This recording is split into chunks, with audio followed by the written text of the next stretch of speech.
Hello and welcome back to yet another movie review of IMDb's top 50 greatest films of all time. Today we are talking about an old movie, actually a very old movie that came out in 1936 called Modern Times. It is, hold on, I have to read this off. It is written by, directed by, stars produced by, composed by, and edited by, composed by I mean the music, by Charlie Chaplin. Charlie Chaplin is like a legend in film. He is one of the original big Hollywood stars, and this was his last silent film. Yes, it's a silent film. If you remember, we talked about those when I did my review of Sunset Boulevard that came out in 1950, which was 14 years after the release of this film. By then, they had words in their movies. Wow, innovation. This is an old movie. Very old. But, at the same time, it is very good. I'm going to tell you the stars. It stars, as I said, Charlie Chaplin, and it also stars Paulette Goddard, or Goddard. I don't know exactly how to pronounce her last name. But, yeah, here's the plot. It is about Charlie Chaplin's character, the Little Tramp. You've probably seen him. He's got the bowler hat and what would later be known as a Hitler mustache. And he walks funny and has a cane, and he's awkward and funny.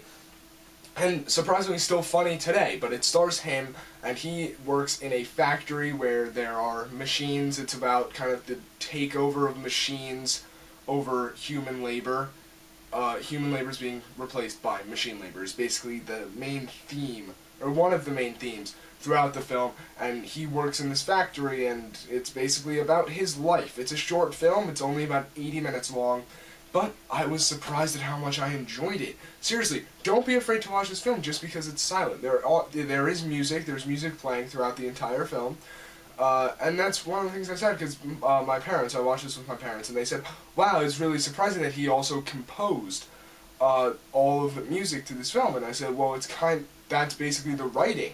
The music is what tells the story, the music and the facial expressions. Without dialogue, you have to find other means of telling your story. So it's all through visuals and through the music.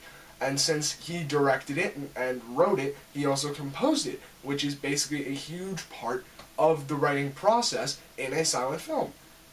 Now, there is some dialogue. The dialogue is only spoken through machines. Like there's a PA system or a gramophone, stuff like that. There's dialogue that you hear, and that is something really, really cool. It's a really cool theme that I actually missed when I first viewed the film. My mom was actually on IMDb, and she told me, "Oh, look at this! It's actually really cool." So I wanted to bring that up. There are some really interesting themes hidden throughout the film. So, what is a silent film? A silent film is a movie without words, mainly without dialogue.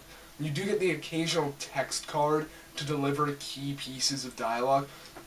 And there will be silent stretches of people talking, and you can see them talking, but you don't know what they're saying.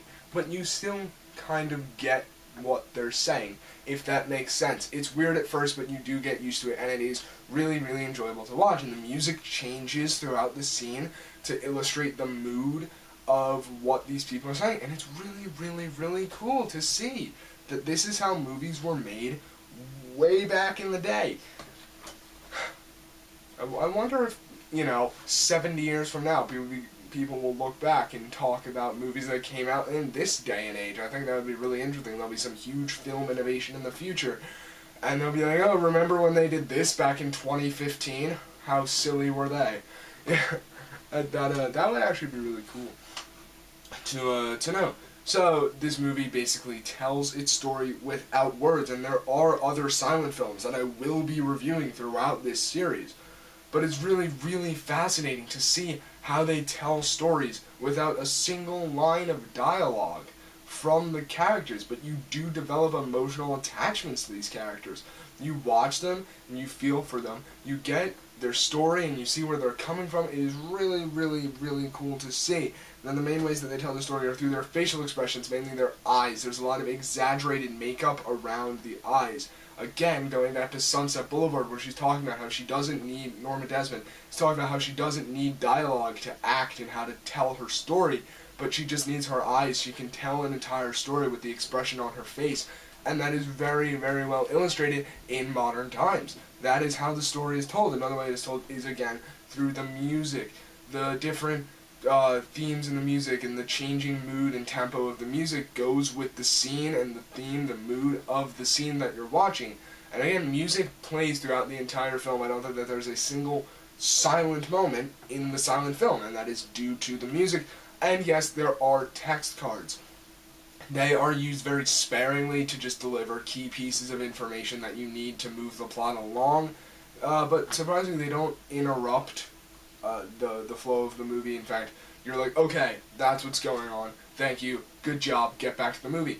And one thing that I really want to talk about is that it's funny. I was laughing during this film. This film that came out in 1936 I was laughing during it. I was enjoying it, and I think that is really, really good. And it's also an emotional film. There are some real heartfelt moments throughout this film and throughout other silent films, mainly Charlie Chaplin's City Lights, which I will be reviewing later on. Let's see what Leonard Maltin has to say. If you remember last time, I did not agree with him. I was not too happy with our friend Leonard here.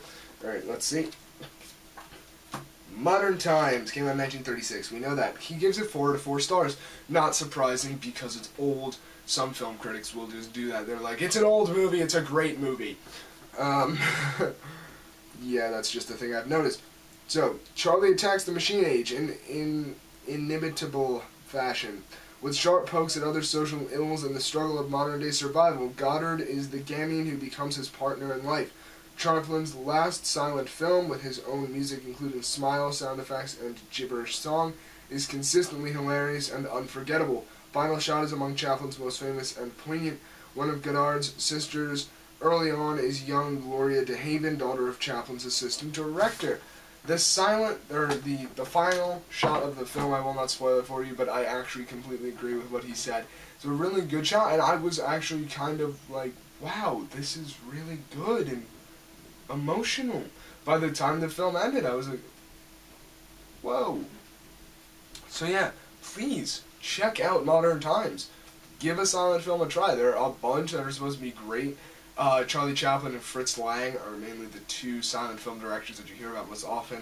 Charlie Chaplin with films like City Lights, Modern Times, The Kid, and The Gold Rush. And then Fritz Lang with films like M and Metropolis. Both start with M. One of the titles is actually just M. I don't know what that has to do with anything, but I just felt like saying that. Okay. So, is it any good? Yes, it is actually a fantastic film. I am surprised at how much I enjoyed it.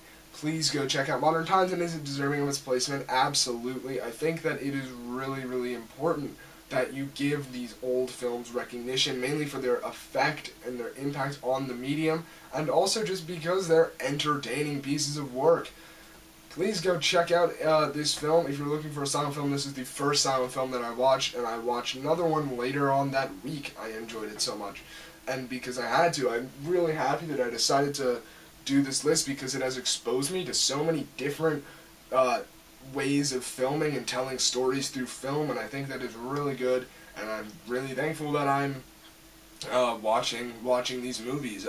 Exposed me to foreign language films, silent films, normal films. It's all great. Speaking of which, what's next? I actually don't know. Oh, next is The Untouchables, a foreign language film. Fantastic. Alright, so you guys will be seeing that on Tuesday. And until next time, this is me signing off. Please go check out Modern Times if you're looking for a good movie in general. If you're just looking to be entertained and to laugh, this is a great movie to go with. So anyways, guys, until next time, I am signing off. I'm going away. Thank you for watching. Walk to turn off the camera. Long silence.